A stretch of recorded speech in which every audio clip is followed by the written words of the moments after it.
Assalamualaikum students. This is Mohammed Suleiman, your aptitude teacher. तो students NED के पास paper solve करेंगे 2021 के, और केमिस्ट्री के एमसीक्यू जो हम लोग स्टार्ट करने वाले हैं 1 से लेकर 30 तक एमसीक्यू जो है मैं आपको इस वीडियो के अंदर सॉल्व करवाऊंगा। तो स्टूडेंट्स जिन बच्चों ने हमारे चैनल को सब्सक्राइब नहीं किया, आप लाजमी सब्सक्राइब करें ताकि जो है आपको तमाम पास पेपर का सोल्यूशन जो है मिल सके।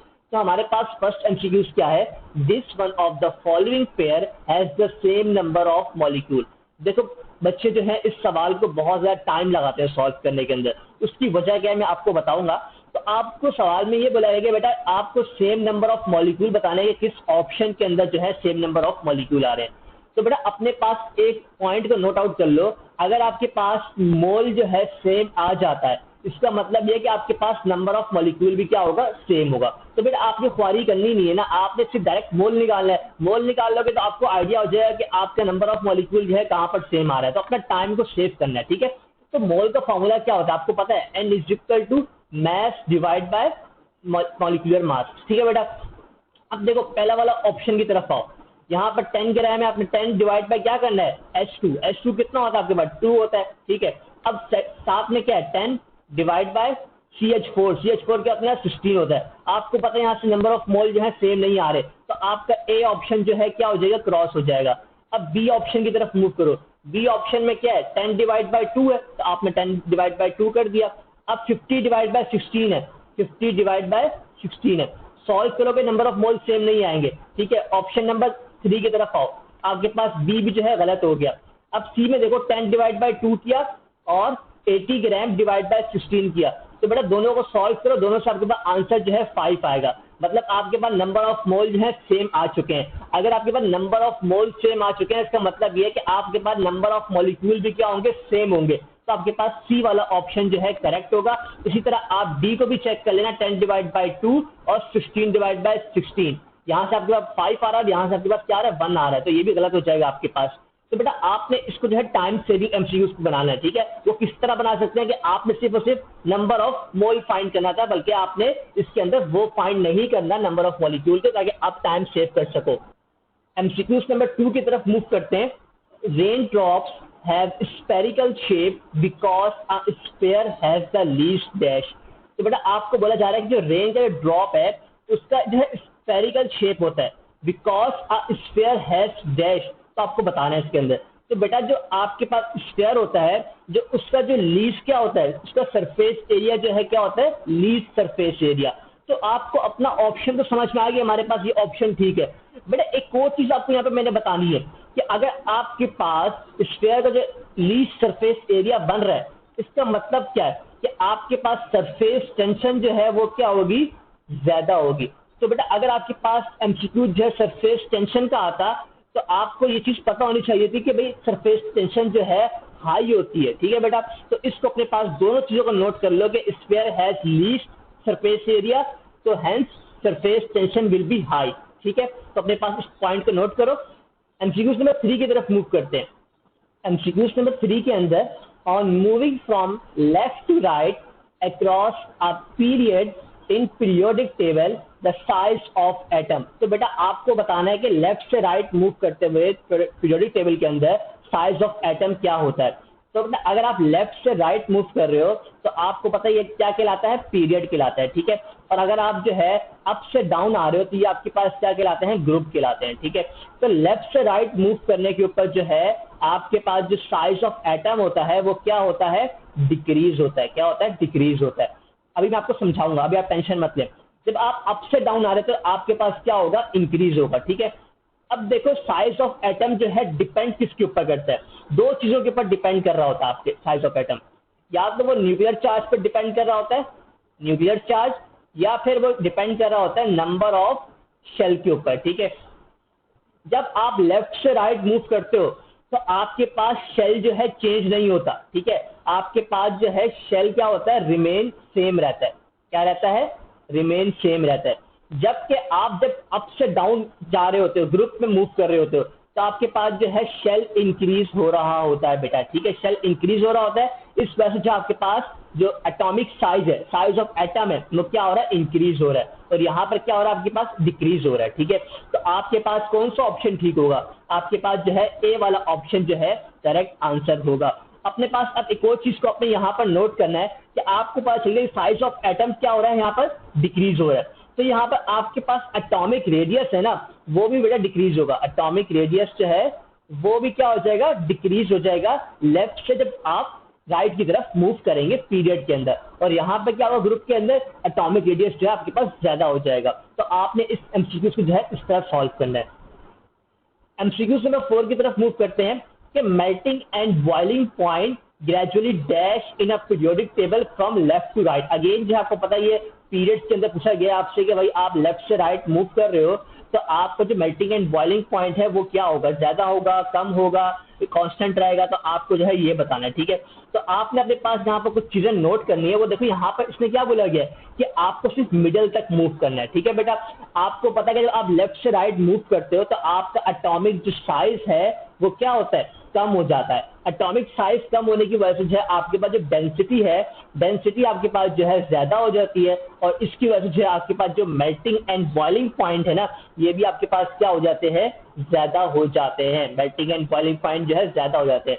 लेकिन यहाँ पे एक चीज समझने की, जो मेल्टिंग एंड बॉइलिंग पॉइंट जो ज्यादा हो रहे हैं ना बेटा, ये सिर्फ मिडल तक होंगे। कब तक होंगे, मिडल पॉइंट तक होंगे। मिडल पॉइंट के बाद जो है ये आपके पास अगेन जो है मेल्टिंग पॉइंट और बॉइलिंग पॉइंट जो है डिक्रीज होना शुरू हो जाएंगे। क्या हो जाएंगे, डिक्रीज होना शुरू हो जाएंगे। तो अपने पास जो है आपने इन तमाम पॉइंट को जो है नोट आउट करना है। तो बेटा आपको ये है कि आपको भी यहाँ तक पूछा गया मिडल के अंदर, अगर ये आपसे ये मिडल का लफ्ज का जिक्र ना करता, फुल एंड तक की बात करो, फिर आपके पास जो है फर्स्ट इंक्रीज होगा और देन जो है आपके पास क्या होगा, डिक्रीज होगा मेल्टिंग एंड बॉइलिंग पॉइंट। ठीक है, तो आपको आई होप इस पॉइंट का कॉन्सेप्ट जो है समझ में आएगा कि मिडल तक जो है आपके पास मेल्टिंग और बॉइलिंग पॉइंट जो है इंक्रीज करते हैं, उसके बाद जो है आपके पास क्या करते हैं, डिक्रीज करते हैं। एमसीक्यू नंबर 5 की तरफ मूव करेंगे। अभी तो आपके पास जो इसका आंसर है वो आपके पास क्या होगा, ऑप्शन बी जो है करेक्ट आंसर है। एमसीक्यू नंबर 5 के अंदर क्या बोला जा रहा है कि this quantum number determine the shape of orbitals. बेटा आपको जो है यहाँ पर 4 क्वांटम नंबर जो है ऑप्शंस में गिवन है। आपको ये बताना है कि कौन सा ऐसा क्वांटम नंबर है जो कि यूज होता है डिटरमाइन करने के लिए ऑर्बिटल की शेप को। तो इसमें जो आपके पास राइट आंसर है वो ऑप्शन बी है, एजीम्यूथल क्वांटम नंबर जो है आपके पास यूज होता है determine the shape of orbitals. MCQ number 6 की तरफ मूव करते हैं कि बोला जा रहा है कि भाई NaH जो है किस चीज की एग्जांपल है, कौन सा हाइड्राइड है, ये आपको ये बताना है इसके अंदर। तो देखो बेटा आयनिक हाइड्राइड्स जो आपके पास राइट आंसर है वो क्यों राइट आंसर है मैं आपको समझाता हूं। जब आपके पास इलेक्ट्रोनेगेटिविटी ना कम होती है एज कंपेयर टू हाइड्रोजन, तो आपके पास जो है आयनिक हाइड्राइड्स फॉर्म होते हैं। अब आप बोलेंगे सर हमें कैसे पता चलेगा कि भाई इलेक्ट्रोनेगेटिविटी इसकी कम है ज्यादा है, कैसे पता चलेगा। तो बेटा आपके पास जो है ग्रुप 1 और जो ग्रुप 2 के एलिमेंट्स होते हैं, ठीक है, ग्रुप 1 और ग्रुप 2 के जो मेटल और नॉन मेटल आपके पास ये जो है आयनिक हाइड्राइड्स फॉर्म करते हैं। अब सोडियम जो आपके पास है ये है ग्रुप 1 का, तो इसका क्या मतलब है, यहाँ पर जो है ये क्या फॉर्म कर रहा है, आयनिक हाइड्राइड्स फॉर्म कर रहा है।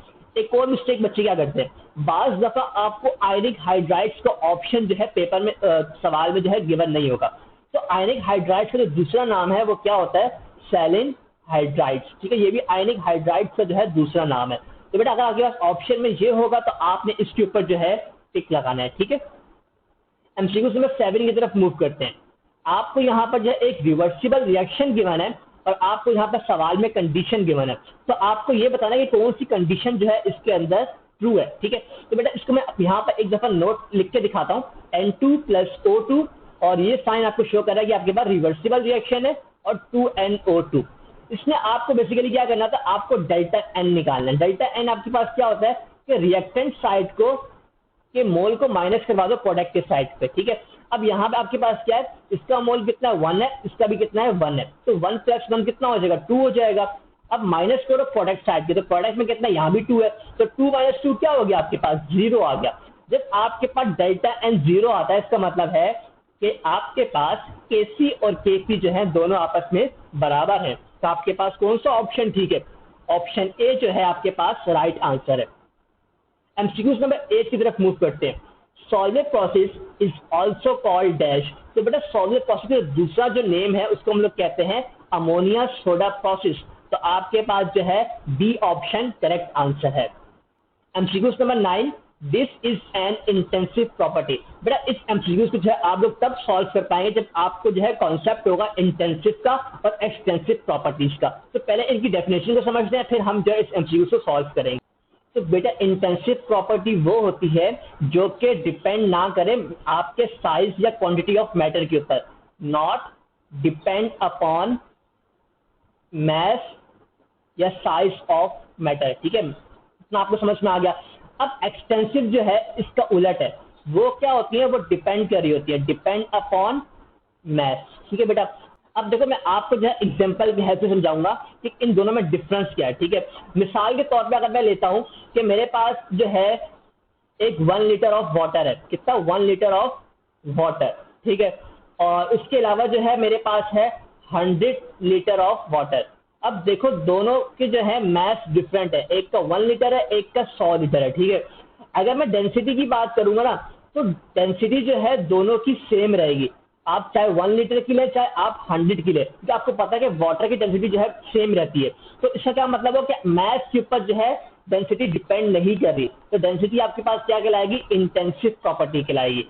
लेकिन एक्सटेंसिव प्रॉपर्टी की अगर मैं आपको एग्जांपल दूं, ये वो चीज होती है जो कि आपके मैस के ऊपर डिपेंड कर रही होती है। ठीक है, तो बेटा एक्सटेंसिव प्रॉपर्टी की एग्जांपल को डिस्कस करते हैं। तो इसके अंदर आपके पास क्या है कि जो लेंथ होती है, वॉल्यूम होता है, मैस होता है, वेट होता है, इसके आपके पास एग्जांपल है। ठीक है, ये मैं आपको समझाता हूँ। आपके पास 2 बॉक्सेस हैं, दोनों का मटेरियल जो है सेम है। एक के अंदर आप एक बॉक्स के अंदर आपके पास जो है 4 लीटर का जो है आ सकता है, ठीक है, सोल्यूशन आ सकता है, और दूसरे के अंदर जो है आपके पास 10 लीटर का आ सकता है। तो जाहिर सी बात है जब इसके अंदर 4 लीटर का आ रहा है तो इसका वॉल्यूम क्या है, कम है, इसका वॉल्यूम जो है आपके पास ज्यादा है, तो मतलब वॉल्यूम जो है डिपेंड कर रहा है आपके मैस के ऊपर, तो वॉल्यूम क्या कहलाएगा, आपकी एक्सटेंसिव प्रॉपर्टी कहलाएगा। ठीक है, तो आपके पास जो इस एमसीक्यूज के अंदर इंटेंसिव प्रॉपर्टी आपने बतानी है, तो रिफ्रैक्टिव इंडेक्स जो है आपके पास एक जो है क्या प्रॉपर्टी है, इंटेंसिव प्रॉपर्टी है। अब रिफ्रैक्टिव इंडेक्स जो है आपके पास एक ऐसी प्रॉपर्टी है जो कि आपके मैस के ऊपर डिपेंड नहीं करती। ठीक है, तो आपके पास डी ऑप्शन करेक्ट आंसर है। एमसीक्यूज नंबर 10 की तरफ मूव करते हैं। Bleaching powder is obtained by the interaction of chlorine and dash. तो बेटा इस एमसीक्यूज के अंदर जो है आपके पास कैल्शियम हाइड्रोक्साइड का ऑप्शन है। अब आप बोलेंगे सर यहाँ पे कैल्शियम हाइड्रोक्साइड के बड़े ऑप्शन नजर आ रहे हैं, तो हम कौन सा लगाएंगे इसके अंदर।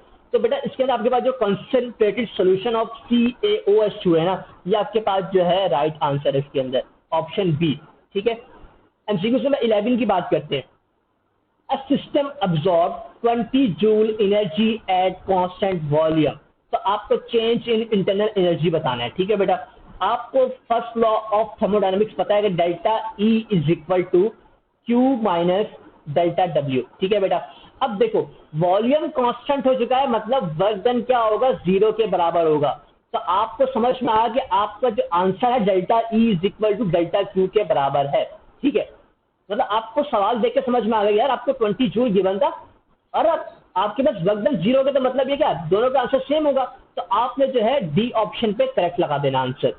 अब देखो बेटा, अगर आपके पास यहाँ पे अब्सॉर्ब की बात की गई है, तो अब्सॉर्ब के अंदर जो है आपके पास अमाउंट ऑफ हीट जो है किसमें आती है, पॉजिटिव में आती है। अगर यहीं पर वो आपको ऑब्जर्व की जगह जो है रिलीज का लफ्ज बता, हीट रिलीज, तो आप जो है उसको क्या लेते हो, नेगेटिव लेते हो। तो इस केस के अंदर आपके पास जो है +20 जो है इसका आंसर आएगा। एमसीक्यू नंबर 12 की तरफ मूव करते हैं कि percentage of nitrogen in urea. अब बेटा यूरिया क्या होता है, इसको मैं आपको बताता हूँ, CH4N2O। ठीक है, ये आपके पास यूरिया है। तो इसके अंदर जो है आपके पास नाइट्रोजन की कितनी अमाउंट ऑफ परसेंटेज होती है, वो 46 के बराबर होती है। एमसीक्यू नंबर 13 की तरफ मूव करते हैं। The most abundant and most important steroid in the human body. इंसान की बॉडी के अंदर जो है सबसे अहम स्टेरॉइड जो है वो क्या होता है, कोलेस्ट्रॉल होता है। तो आपके पास जो है बी वाला ऑप्शन करेक्ट आंसर है। एमसीक्यू नंबर 14 की बात करते हैं। आपको क्या बताना है कि which of the following compound have dipole moment. इसका मतलब ये कि आपको अपने 4 ऑप्शंस के अंदर से वो ऑप्शन सिलेक्ट करना है जिसका जो है डाइपोल मोमेंट जो है 0 के बराबर ना हो। तो बेटा आपको पहले ये समझ में आना चाहिए कि डायपोल मोमेंट होता क्या है, इसको आप रिप्रेजेंट तो इससे कर देते हो, ठीक है। तो बेटा ये आपके पास क्या है, इलेक्ट्रोनेगेटिविटी का जो है डिफरेंस है, किसका, इलेक्ट्रोनेगेटिविटी का जो है क्या है, डिफरेंस है, ठीक है। तो बेटा जितना ज्यादा डिफरेंस होगा उसका मतलब है आपके पास डायपोल मोमेंट जो है उतना ही ज्यादा है। अब ये डिफरेंस किसके दरमियान में है, बिटवीन टू एटम्स के, ठीक है, इसको अपने पास नोट करो। अब देखो आपके पास जो यहाँ पे वाटर है ना, वाटर के आपके पास जो डायपोल मोमेंट है वो ग्रेटर देन 0 होता है, ठीक है। बाकी जितने भी आपको गिवन है ना, BF3, CO2, CCl4, इन सब में आपके पास डायपोल मोमेंट जो है 0 के बराबर है, मतलब इलेक्ट्रोनेगेटिविटी का डिफरेंस जो है वो उनके दरमियान का 0 है, इस वजह से इनकी डायपोल मोमेंट भी क्या है, 0 के बराबर है। तो आपके पास ऑप्शन बी जो है राइट आंसर है। एमसीक्यू से 15 की तरफ मूव करते हैं। यहाँ पर जो है आपको इलेक्ट्रॉनिक कॉन्फ़िगरेशन गिवन है 1s2 और 2s2 और 2px2। आपको ये बताना है कि कौन से रूल की जो है यहाँ पर वायलेशन हो रही है। तो बेटा आपको पता है कि हुंस रूल ने क्या कहा था, आपने x के अंदर पहले 1 डालना है, फिर y के अंदर 1 डालना है और फिर z को फिल करना है, फिर आपने डबल की तरफ आना है। लेकिन यहाँ पर क्या हुआ, यहाँ पर क्या किया गया इसने, यहाँ पर इसने दोनों के दोनों x के अंदर पुट कर दिए। तो उसने मैं आपको यहाँ पर बना कर दिखा देता हूँ, ठीक है। अगर आपके पास ये px है, ये py है, ये pz है, तो उसने कहा था कि पहले एक इसके अंदर लगाओ फिर दूसरा इसमें लगाओ। लेकिन यहाँ पर क्या चीज हो रही है, यहाँ पर इसने क्या किया, दोनों इसी के अंदर लगा दिए px के अंदर। ये आपके पास जो है रूल की वायलेशन हो गई है, ठीक है। आप पहले जो है सिंगल सिंगल फिल करोगे फिर डबल की तरफ आप आओगे, ठीक है। मिसाल के तौर पे आपके पास जो है p जो है 4 है, तो आप क्या करोगे, आप पहले यहाँ z में भी 1 डालोगे फिर x के अंदर जाके जो है आप डबल डालोगे, ठीक है। तो इस तरह जो है आपने करना होता है। लेकिन यहाँ पे जो है हुंस रूल की वायलेशन हो रही है, तो आपके पास जो है ए ऑप्शन करेक्ट आंसर है। एमसीक्यू में 16 की बात करते हैं। आपको क्या बताना है कि number of structural isomers for C4H9OH, ठीक है। तो बेटा आपके पास जो number of structural isomer possible है यहाँ पर वो टोटल जो है 3 है। अब आप बोलेंगे सर हमें करके तो बताएं, बेटा मैं करके आपको जरूर बताऊंगा। आपके पास जो है कार्बन कितने टोटल 4 है, ठीक है, 1 2 3 और 4, ठीक है। अभी जो है मैं OH को जो है यहाँ पर लगाता हूँ और बाकी को जो है मैं बैलेंस कर देता हूँ, ठीक है। तो बैलेंस मैंने किस तरह किया, CH2 कर दिया, सिंगल बॉन्ड है यहाँ पर, ठीक है। यहाँ भी CH2 हो गया और यहाँ भी CH2 हो गया और यहाँ भी जो है मेरे पास CH3 आ गया, ठीक है। अब देखो आपके पास ये जो है मैंने इसका एक स्ट्रक्चर बना दिया, इसको हम लोग क्या कहेंगे, प्राइमरी अल्कोहल बोलेंगे, क्योंकि आपके पास जो अल्कोहल की जो ब्रांच है वो कहाँ पे लगी हुई है, पहले नंबर पे लगी हुई है, ठीक है। अब आपने जो है क्या करना है, अब आपने सेकेंडरी अल्कोहल बनाना है। क्या बनाना है, सेकेंडरी अल्कोहल। ये इसका जो है सेकेंड स्ट्रक्चर जो है आइसोमर है, ठीक है। उसके लिए आपने क्या करना है, आपने CH3 लिखा, CH2 लिखा और फिर जो है आपने CH के ऊपर जो है एक OH लगा दिया और यहाँ आपके पास CH3 जो है आ चुका है, ठीक है। अब देखो बेटा आप इस OH को अगर यहाँ पे लगाओ या यहाँ पे लगाओ, बात दोनों तरफ से 2 पे ही आ रही है ना, तो आपके पास क्या सेकेंडरी अल्कोहल कहलाएगा, ठीक है। अब आपके पास एक बच जाता है टर्शरी का, क्या बच जाता है, टर्शरी अल्कोहल का। तो उसके अंदर आपके क्या करना होता है वो भी आपको मैं करके दिखाता हूँ। आपके पास यहाँ पर C है, यहाँ पर आपने OH लगा दिया और यहाँ आपके पास CH3 है, यहाँ भी आपके पास CH3 है और यहाँ भी आपके पास जो है CH3 है। मतलब आपके एक ही कार्बन के ऊपर जो है 3 जो है ब्रांच लग गई है, तो आपका टर्शरी कहलाता है, ठीक है। तो आपके पास जो ऑप्शन ए करेक्ट आंसर है कि इसके अंदर आपके पास 3 आइसोमर्स जो है स्ट्रक्चर जो है बन सकते हैं। एमसीक्यू से मैं 17 की तरफ मूव करते हैं। बहुत ही अच्छा एमसीक्यू है, आपको सिर्फ कंफ्यूज किया गया है इसके अंदर। आपको बताना है कि same number of molecules at spp। तो बेटा फॉर्मूला आप लोगों को पता होना चाहिए यहाँ पर, ठीक है। तो फॉर्मूला क्या होता है आपके पास, V is equal to volume is equal to number of mole multiply by 22.4, ठीक है बेटा। मैंने आपको एक चीज बताई थी कि नंबर ऑफ मॉलिक्यूल आप कैसे पहचानते हो, अगर आपके पास नंबर ऑफ मोल सेम आ रहे हैं तो मतलब नंबर ऑफ मॉलिक्यूल भी क्या होंगे, सेम होंगे, ठीक है। अब यहाँ पर देखो ए ऑप्शन में बोलता है कि 1 डेसीमीटर क्यूब है नाइट्रोजन और ऑक्सीजन दोनों का। तो इसका क्या मतलब है कि दोनों का वॉल्यूम सेम है। जब दोनों का वॉल्यूम सेम आ चुका है तो बेटा आपके पास दोनों के मोल भी सेम निकल के आएंगे, दोनों के मोल सेम निकल के आएंगे और दोनों के मॉलिक्यूल भी सेम निकल के आएंगे। तो मतलब आपके पास ये वाला ऑप्शन भी ठीक है। अब बी में क्या बोलता है कि 500 सेंटीमीटर क्यूब है दोनों के लिए। अब यहां से भी दोनों के मोल सेम आएंगे, दोनों के वॉल्यूम भी सेम आएंगे और यहाँ पे भी बिल्कुल सेम टू सेम यही केस है। तो आपके पास ऑल ऑफ देम का ऑप्शन है। बेटा देखो यहाँ पर अगर वो बोलते हैं ना कि 1 डेसीमीटर क्यूब जो है आपके पास N2 का है और 2 डेसीमीटर क्यूब जो है आपके पास O2 का है, तब फिर आपके पास मोल जो है डिफरेंट निकलते हैं। लेकिन यहाँ पर दोनों के उसने बोल दिया कि इसका भी 1 डेसीमीटर क्यूब है, इसका भी 1 डेसीमीटर क्यूब है, तो मतलब दोनों के क्या है वॉल्यूम सेम है तो मोल भी सेम होगा, मोल सेम है तो नंबर ऑफ मॉलिक्यूल भी क्या होगा सेम होगा। तो आपके पास जो है all of them right answer है। एमसीक्यू से मैं 18 की तरफ मूव करते हैं कि भाई गैस जो है आइडियली बिहेव कब करती हैं, किस कंडीशन के ऊपर करती हैं, आपको जो है इस सवाल के अंदर ये बताना है। ठीक है, तो बेटा जब आपके पास हाई टेम्परेचर हो और लो प्रेशर हो तो आपके पास जो गैसेस होती है वो आइडियली बिहेव कर रही होती है। लेकिन अगर आपसे पूछा जाए कि भाई गैसेस जो है नॉन आइडियली कब बिहेव करेंगी, तो इसी कंडीशन को जो है आपने उल्टा कर देना है कि जब आपके पास हाई प्रेशर होगा और आपके पास जो है लो टेम्परेचर होगा तो आपके पास जो है वो नॉन आइडियली जो है बिहेव करेंगी। एमसीक्यू नंबर 19 की तरफ मूव करते हैं। Reaction with high activation energy are dash. इस एमसीक्यू को जो है मैं आपको डिटेल में समझाऊंगा। तो बेटा इसकी जो है मैं डायग्राम ड्रॉ करता हूं। ये मेरे पास वाई एक्सिस है, ये मेरे पास जो है एक्स एक्सिस है। यहाँ पर आपके पास जो है एनर्जी है और एक्स में जो है आपके पास आपके प्रोग्रेस ऑफ रिएक्शन होता है। ठीक है, तो मैंने कुछ इस तरह से जो है यहाँ पर एक जो है बना के दिखा दिया आपको। ठीक है, अब ये जो आपका इनिशियल पॉइंट है ये आपके पास है रिएक्टेंट और ये आपके पास है प्रोडक्ट का पॉइंट। ठीक है, अब रिएक्टेंट में जो आपके पास एनर्जी है वो आपकी कहलाती है इंटरनल एनर्जी कहलाती है। जब आप इस पॉइंट के ऊपर पहुंच जाते हो, ठीक है, यहाँ पर जो है आपके पास क्या होता है थ्रेशोल्ड एनर्जी का पॉइंट आता है। अब इन दोनों के दरमियान का जो फासला होता है ना वो आपके पास कहलाता है एक्टिवेशन एनर्जी कहलाता है। ठीक है, अब मुझे एक बात बताओ, जब ये एक्टिवेशन एनर्जी ज्यादा होगी, ठीक है, तो आपका रिएक्शन जो है उतना स्लो होगा। ठीक है, जब ये एक्टिवेशन एनर्जी आपके पास कम हो जाएगी तो आपके पास जो रिएक्शन होगा वो फास्ट होगा। मिसाल के तौर पे अगर मैं एक और कर्व बनाऊं यहाँ पर, वो मैं छोटा सा बनाता हूँ।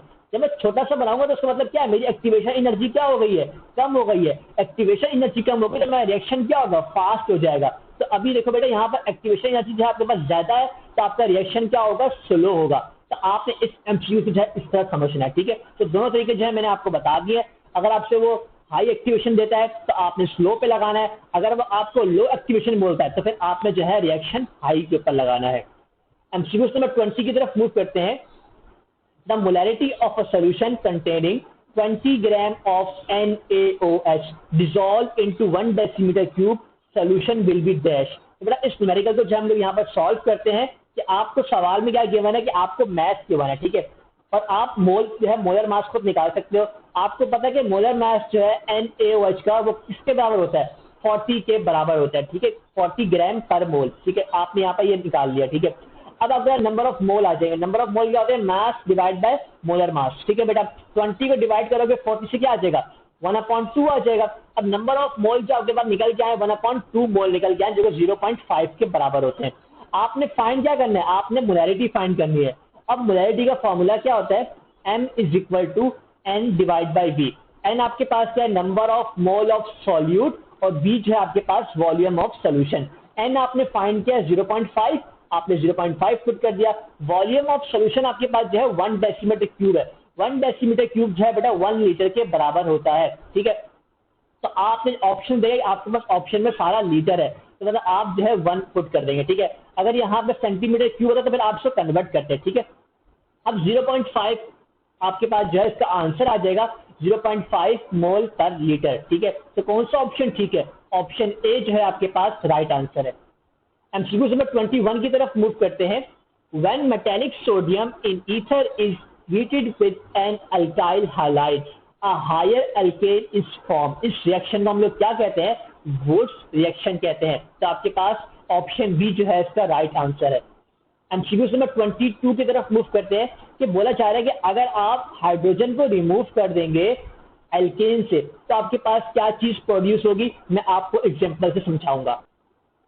तो बेटा आपको पता है कि एल्केन क्या होता है, मीथेन होता है, इथेन होता है। तो मैंने एल्केन के अंदर आपके पास CH4 ले लिया। ठीक है, जब मैं इसमें से एक हाइड्रोजन रिमूव करता हूं, ठीक है, तो मेरे पास क्या बच के आएगा, CH3 आ जाएगा।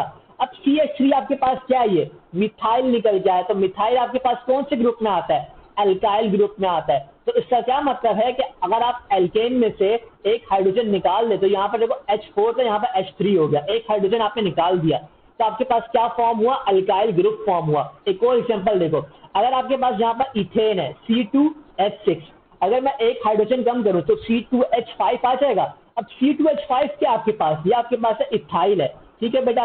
तो आपके पास अल्काइल ग्रुप फॉर्म हो रहा है, तो आपके पास जो है ए वाला ऑप्शन क्या है, करेक्ट आंसर है।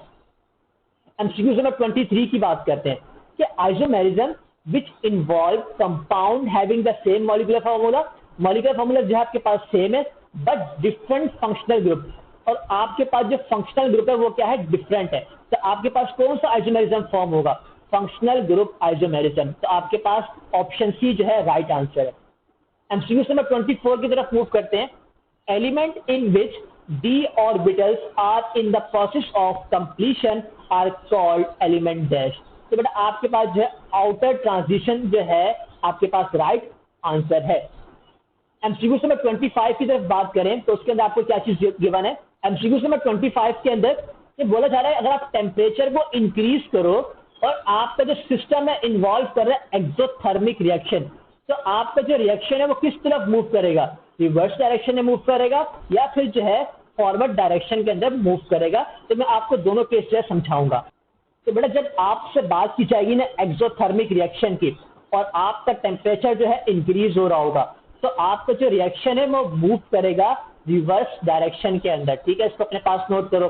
अब सवाल को मैं चेंज करता हूं, अब मैं सवाल में बोलता हूँ कि भाई यहाँ पर एंडोथर्मिक रिएक्शन है, एंडोथर्मिक रिएक्शन है, टेम्परेचर आपका इंक्रीज ही है, तो अब बताओ रिएक्शन कहाँ मूव करेगा। उस वक्त जो आपके पास फॉरवर्ड डायरेक्शन के अंदर जो है मूव करेगा एंडोथर्मिक के अंदर। तो अभी जो है आपका ए ऑप्शन करेक्ट आंसर है। अगर एंडोथर्मिक बोलेगा तो आपके पास ऑप्शन बी जो है राइट आंसर होगा। एमसीक्यूज नंबर 26 की तरफ मूव करेंगे। आपको बताना है कि नंबर ऑफ बॉन्ड्स जो है C2H2 के अंदर जो है कितने होंगे, मतलब इथीन के अंदर कितने होंगे। तो बड़ा इसका स्ट्रक्चर ड्रॉ करते हैं, ठीक है। ये आपने स्ट्रक्चर ड्रॉ कर लिया, ये आपके पास एक सिग्मा बॉन्ड है, ये आपके पास एक सिग्मा बॉन्ड है और एक सिग्मा बॉन्ड आपके पास यहाँ पर बनना है। तो टोटल सिग्मा बॉन्ड आपके पास कितने आ चुके हैं, 3 आ चुके हैं, और पाई बॉन्ड आपके पास 1 और 2 पाई बॉन्ड आपके पास जो है यहाँ पर बन रहे हैं। तो आपके पास कौन सा ऑप्शन ठीक है, ऑप्शन जो है आपके पास ऑप्शन बी करेक्ट आंसर है कि 3 pi bond and 3 sigma bond and 2 pi bond, ठीक है। 27 उसकी बात करते हैं। A mixture consisting of 1 volume of concentrated HNO3, मतलब आपको बोला जा रहा है कि 1 HNO3 गिवन है एंड 3 वॉल्यूम ऑफ HCl, ठीक है, मतलब 3 HCl जो है आपको यहाँ पर गिवन है, ठीक है। अगर आप इसका रिएक्शन करवाते हो, ठीक है। अब ये चीज जो आपके पास गिवन है, ये क्या चीज गिवन है, ये आपके पास है एक्वा रिजिया। एक्वा रिजिया में क्या होता है कि आपके पास जो है 3 HCl होते हैं और एक जो आपके पास HNO3 होता है। तो आपके पास ए ऑप्शन जो है राइट आंसर है। इसका रिएक्शन जो है मैं आपको करवा के दिखा देता हूं कि आपके पास प्रोडक्ट में क्या चीज फॉर्म होती है। आपके पास NOCl फॉर्म होता है प्लस 2H2O फॉर्म होता है और प्लस जो आपके पास क्या फॉर्म होगा यहाँ पर 2 क्लोरीन जो है आपके पास फॉर्म होगा। तो इस तरह से आपने इस एमसीक्यू को सॉल्व करना है। MCQ number 28, dash is prepared on a small scale in the laboratory of by heating together ethyl alcohol and sulfuric acid। तो बेटा इसका रिएक्शन जो है मैं आपको करवाऊंगा ताकि आपको समझ में आए कि आपके पास क्या चीज जो है प्रोडक्ट के अंदर जो है फॉर्म होगी। तो इथाइल अल्कोहल को आपने लेना है C2H5OH, ठीक है, और रिएक्शन क्या करवाना है सल्फ्यूरिक एसिड का H2SO4, ठीक है बेटा। अब आपके पास जो प्रोडक्ट फॉर्म होगा ना उसके अंदर आपके पास जो आएगा इथीन फॉर्म हो रहा है, ठीक है, इथीन फॉर्म हो रहा है प्लस H2O, ठीक है। अब यहाँ पर आपके पास क्या चीज शो कर रही है, इस चीज को आपने यहाँ पर नोट करना है। अब देखो प्रोडक्ट में आपके पास इथीन आ गया और इथीन का दूसरा नाम क्या होता है, इथाइलिन होता है। तो आपके पास कौन सा ऑप्शन ठीक होगा, ऑप्शन सी जो आपके पास राइट आंसर है। एमसीक्यू नंबर 29 की तरफ मूव करते हैं कि Grignard reagent when react with ammonia, तो आपके पास क्या चीज फॉर्म होती है। आपको पता है ग्रेगनार्ड रिएजेंट जो है किसके बराबर होता है, RMgX के बराबर होता है, ठीक है। अब रिएक्शन करवाना है आपने अमोनिया के साथ NH3 के साथ, तो आपके पास जो चीज बन के आएगी ना वो RH आएगी प्लस NH2 MgX आएगा, ठीक है। तो RH आपके पास क्या चीज यहाँ पर बन के आ रही है, ये आपके पास जो बन के आ रही है ये आपके पास एल्केन जो है यहाँ पर प्रोड्यूस हो रहा है, क्या हो रहा है, एल्केन प्रोड्यूस हो रहा है। अगर वो आपको ग्रेगनार्ड फ्यूजन की जगह पे कुछ मतलब बोल देता कि भाई आपने CH3 लेना है, तो उस वक्त जो आपके पास मीथेन फॉर्म होता। लेकिन यहाँ पर उसने जनरल बात की है, तो जनरल के अंदर आपके पास क्या है, एल्केन फॉर्म होगा। एमसीक्यू नंबर 30 की तरफ मूव करेंगे कि आपको जो है सिग्निफिकेंट फिगर बताना है। तो बेटा आपको बोला जा रहा है कि वन सिग्निफिकेंट फिगर जो है कौन से ऑप्शन में होगा। तो देखो, अगर मैं आपका ऑप्शन ए देखूं 302.10, इसमें आपके पास जो सिग्निफिकेंट फिगर है वो बराबर है 5 के, ठीक है। अब बी वाला देखो, तो बी में आपके पास जो है 3.40 है, फिर 2 है, इसमें आपके पास जो है वो 6 के बराबर है। अब मैं सी ऑप्शन देखूं तो इसमें आपके पास जो है 1 के बराबर। आप बोलेंगे बेटा सर ये कैसे हो गया, 1 कैसे इसके अंदर? तो बेटा इसके अंदर देखो, जब आपके पास राइट साइड पे 0 हो और डेसिमल पॉइंट बीच में ना हो, तो इसका मतलब है इन 0 का फायदा नहीं है, ठीक है। तो इस वजह से जो आपके पास सिग्निफिकेंट फिगर 1 आ रहा है। अगर वो आपको यहाँ पर इसका लिख के देता ना यू, तो उस टाइम आपके पास सिग्निफिकेंट फिगर जो है 5 होते हैं, लेकिन यहाँ पर डेसिमल तो है ही नहीं, तो इस वजह से आपके पास 1 है, तो आपका सी ऑप्शन राइट आंसर है। अब बी में बात करो 30200। अब देखो यहाँ पे भी जो है डेसिमल नहीं है, इसका मतलब आप इन 2 जीरो को काउंट नहीं करोगे, बाकी जो आपके पास सिग्निफिकेंट फिगर होगा वो 3 के बराबर होगा, ठीक है। तो आपने इन एमसीक्यूज को इस तरह सॉल्व करना है। तो आई होप आपको ये एमसीक्यूज जो है समझ में आए होंगे। तो इस वीडियो को अपने दोस्तों के साथ लाजमी शेयर करो और इस वीडियो को लाजमी लाइक करो। अगर आपको सीखने को जो है मिल रहा है तो लाजमी लाइक किया करो इस वीडियो को, ताकि मुझे जो है इससे मोटिवेशन मिले। इंशाल्लाह जो है मजीद इस तरह की वीडियो अपलोड होगी, ताकि जो है आपकी तैयारी जो है बहुत अच्छे से हो सके। Thank you for watching this video and subscribe knowledge pool for more past paper solution.